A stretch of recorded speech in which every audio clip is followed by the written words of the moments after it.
Now, the next part of the directions tell you to sequence the events leading up to the Boston Massacre. Okay? If you read the directions, it tells you very specifically there need to be 3 to 6 events that are sequenced. 3 to 6. Let's take a look. Now, back in the quest, you had a chance to look at these directions. If you have not, then I have them on your screen right now.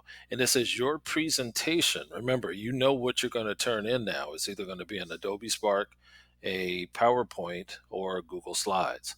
And within that, you're going to show me a sequence of events. Part A is a sequence of events that led to the Boston Massacre.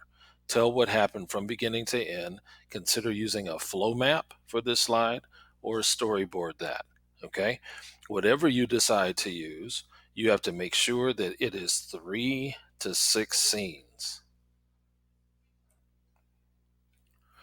Now, you if you use a flow map, you can put all three. You can put your flow map on one slide and maybe a little sentence or two that explains what this flow map shows. Or you can do a storyboard that. And if you have never used storyboard that, it's a real nice comic strip maker. Okay, it isn't free.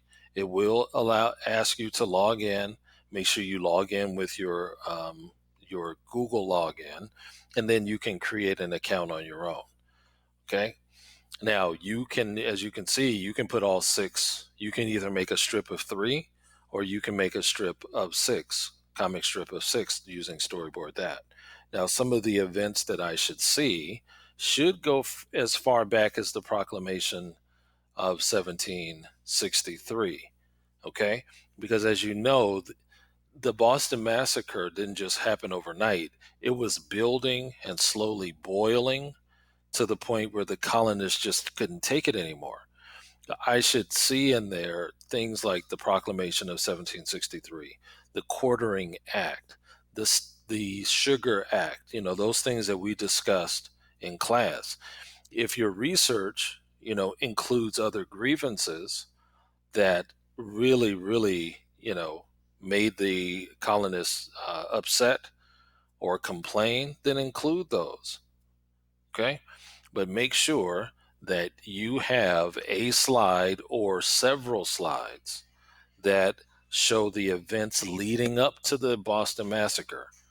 Okay. So I should see, if you're doing 3, if you're doing a flow map, then your 3 events, maybe you're doing 4 then, because one box needs to be the Boston Massacre.